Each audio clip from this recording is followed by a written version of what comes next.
Hello, my dear friends. This week in Yerushalayim, on Sunday, three Gedolei Yisrael passed away tragically. One of them was Rabbi Shiner, who died from COVID. He was 98 years old. I felt a certain connection to Rabbi Shiner. I never had the occasion to hear him or speak to him until he came to an Aguda convention approximately, 15 years ago. And I was just so taken with his personality. He was charming, he was warm, he was friendly.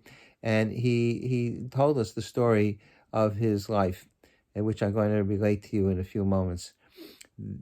I met him I didn't meet him, but I heard him speak a second time at the Siyum Hashas that took place about 8 years ago, and he gave a fabulous speech. He was really he wasn't an orator, but he was a powerful speaker, very engaging and passionate and inspiring. Because I was so impressed with him, when Fegi and I were in Eretz Yisrael 2 years ago, or 3 years ago, we went to see Rabbi Shiner in Yerushalayim. That time already he was, in his mid-90s, but he was not well. But we were able to talk to him for a few moments and get a bracha from him. So he was a exceptional person. But what was his history, and where did he come from? He was born in Pittsburgh, Pennsylvania in 1922. There was no Yiddishkeit in Pittsburgh, very minimal Yiddishkeit. There was certainly no yeshivas. His parents were Shomer Shabbos. They came from Galicia, and his father kept Shabbos every week. He would go to work on Monday, and then he would be fired on Friday because he told the boss that he can't work on Shabbos, and then next week he would look for another job. But there was no education, no yeshiva education for Yitzchak, and he attended public school. When Yitzchak was 16 years old, a Meshulach came to collect money in Pittsburgh, and the places where he normally stayed were not available. And he heard that the Shiners kept kosher and Shabbos, so he invited himself to their house, and he stayed with them. And normally the Meshulachim kept pretty much to themselves, but this Meshulach made it a point of talking to the young Yitzchak. The Meshulach's name was David Bender, and he was the grandfather of Rabbi Yaakov Bender, who's the Rosh Yeshiva Menahel of Darche, a very prominent person in Jewish life today. So in any event, Rabbi Bender, over the course of the day or two that he was there, asked young Yitzchak, so tell me, what are you learning? And he meant, of course, what are you learning in Torah? And Yitzchak's response was, I finished public school, because he had no Torah knowledge. So he told him, I'm not in public school anymore. So Rabbi Bender said, do you want to go to yeshiva? So he said, what's a yeshiva? He had no idea what a yeshiva was. So this Rabbi Bender went to speak to Yitzchak's parents, and he was able to convince them that they should send their son to yeshiva in New York, where there were Torah Vodaas and Yeshiva University were yeshivas at that time. And he personally escorted him to the new yeshiva. Rabbi Bender was a superstar. He came to yeshiva at age 16. He didn't know a thing. He was totally ignorant. He didn't even know what a yeshiva was until a few months earlier. And within a very short period of time, he was acknowledged as a genius, as a gaon. So much so that he learned with the Rosh Yeshivas. He learned with Rabbi Hyman and Reuven Gruzovsky, very illustrious people, and he really excelled in his learning. He earned a terrific reputation, and because of that, shidduch was suggested for him with the granddaughter of Rabbi Baruch Ber Leibowitz. Rabbi Baruch Ber was one of the great Rosh Yeshivas of Europe. He was a Talmud of Rav Chaim Brisker, Rav Chaim Soloveitchik. And his son-in-law's name was Rabbi Bernstein, Rabbi Moshe Bernstein, and Rabbi Shiner married the daughter of Rabbi Bernstein. So that was the granddaughter of Rabbi Baruch Ber Leibowitz, which was a pretty prestigious shidduch, a lot of yichus to have in a shidduch, especially for somebody who started from scratch at age 16. His father-in-law eventually moved to Yerushalayim, and he reestablished the yeshiva of Kamenetz, where his His father-in-law was a yeshiva in Europe and Kamenetz, so he reestablished it in Yerushalayim. And eventually, Rabbi Shiner, he went in 1960, I think. He went to Montreux in Switzerland, where he taught in yeshiva, and then eventually he joined his father-in-law's yeshiva in Yerushalayim, and he remained in the yeshiva for decades. Eventually, when his father-in-law passed away, he became the primary Rosh Yeshiva. That was in the end of the 1990s, and he had tremendous impact and influence on thousands of Talmidim. He was a very beloved person. So the first lesson that I want to draw from his life is that, you know, we always typically people underestimate their ability, and they don't attempt to rise higher because they have preconceived notions of where they should be, and that's about as high as they could go. And when you think that you're limited, that becomes a self-fulfilling prophecy. It's no way. If you think you can only jump 4 feet, you're not going to jump 5 feet. And Rabbi Shiner demonstrates how a person could come from no place, totally ignorant, know nothing. In 1938, when Rabbi Bender came to his house, if you would have told Rabbi Bender or told young Yitzchak, you're going to become one of the Gedolei Yisrael, it would have been so incredible that nobody would have believed it. But here he was. He became really a true Gadol. It reminds me of the Gemara in Yuma that says that when Mashiach comes, HaKadosh Baruch Hu is going to ask people, how come you didn't study Torah? And one common response will be, I was too poor. I couldn't afford to study Torah. I was too busy working. So HaKadosh Baruch Hu will say, were you poorer than Hillel? Hillel was so poor that he couldn't pay the few pennies to get into the yeshiva, and he used to climb up onto the rooftop and listen on the skylight. And the famous story, one day it was snowing, and they came into the Beis Medrash in the morning, and it was dark, and they looked up, and they saw that there was Hillel frozen on top of the rooftop because he was trying to listen to the shir the night before. So Kadosh Baruch Hu will say, you weren't poorer than Hillel, and look at Hillel, he became a tremendous Talmud Chacham, so you could have done the same thing. So the Gemara says, Hillel mechayev aniyim. Hillel is going to obligate the people who are poor. They're not going to have an excuse. They're not going to be able to say, I couldn't do it.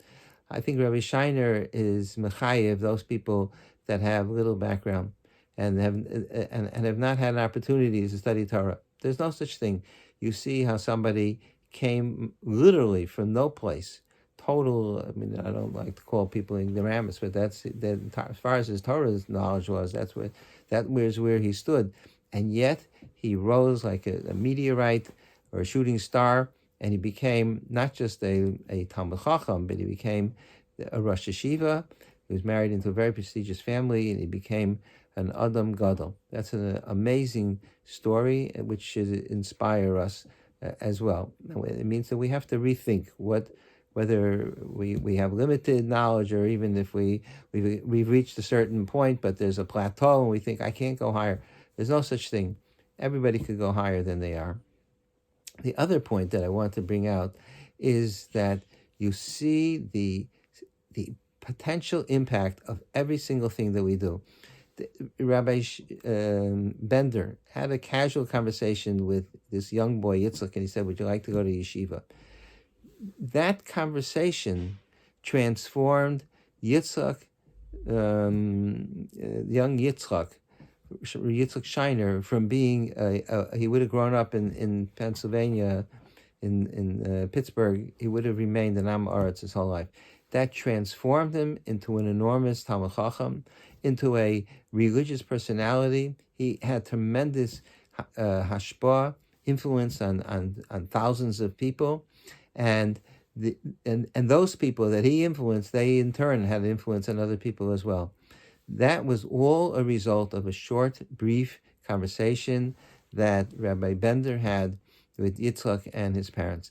And you never know how you're going to influence somebody. You could say something, and it could have such a significant impact. And the corollary is the true in the reverse as well. You could say something that's hurtful or painful to a person, and that knocks them down and it destroys them. And then the person that did that bears a great deal of responsibility. My Rebbe Rav Chaim Shmulevitz used to say that Amalek, which we read about in last week's Parsha, Amalek is the quintessential spirit of evil in the world. And throughout the ages, Amalek has, just as they did when the Jews left Mitzrayim, Amalek attacked the Jewish people. They've been attacking the Jewish people throughout human history. How did Amalek develop? So the Gemara says that Amalek was the son of Timnah and Eliphaz. Eliphaz was a son of Esav, and Timnah came from a royal family, and she decided she wants to join the family of Avraham, Yitzchak, and Yaakov. And she tried to find a shidduch in that family, and for whatever the reason, I guess she wasn't appropriate, and they didn't feel that she belonged in their family, and they were merachik her. That means they distanced her from the family, and as a result, she was very hurt and angry, and she went and married Eliphaz, the son of Esav, and she gave birth, between the two of them, between Timnah and Eliphaz, they gave birth to Amalek, who was the arch enemy of Klal Yisrael. So Rav Chaim said that you see what happens when you merachik somebody, when you push somebody away. Look at all the horrors and the persecutions and the suffering and the pain, all a result of the fact that, and this was the others that were merachik him. It wasn't just some Tom, Dick, and Harry. It was the others that were merachik. They apparently felt that she just doesn't fit into the house and she'll be a bad influence. Nonetheless, because of that, look at what resulted. And then Rav Chaim pointed out also that the Gemara says that you should always, when necessary, when you have to push somebody away, make sure you push them away with the left hand and pull them closer with the right hand. Don't just push them away so that he should fall off a cliff. Hold on to him. Push him on one level, but bring him closer on a different level. And the Gemara gives the example of Rabbi Yeshua ben Prachia, who was one of the great Tanaim. He had a Talmud. The Gemara says it's censored in the Gemaras, but there's Osa Ish, which is the founding father of Christianity. And the Gemara says that he made a comment to his Rebbe, which was totally inappropriate. It was lewd, and as a result, Yeshua ben Parashas said, "There's no place for you here." He chased him out of his home or out of his yeshiva, and as a result, this person went and he started his own religion. So Rav Chaim said that look at all the suffering. The Christianity has been the driving force for anti-Semitism throughout the millennium. In the past 1,000 years, they were the ones that, with the Crusades and the Inquisitions and everything else, and the pogroms, it was the ministers that got the populace to attack the Jews at different times of the year, but the Christianity, because of its existence, the Jewish people, in fact, even when I went to Yad Vashem, they told us that the Nazi horrors didn't develop in a vacuum. They developed in the culture, European culture, which was fanned by priests who preached nonstop anti-Semitism and hatred for the Jews. So Rav Chaim said that was also a result of the fact that the Rabbi Yeshua ben Prachia was mirachik oso haish. So Rav Chaim said, you see how when you're mirachik somebody, you see the enormous damage that it could cause, even when you're mirachik for good reason.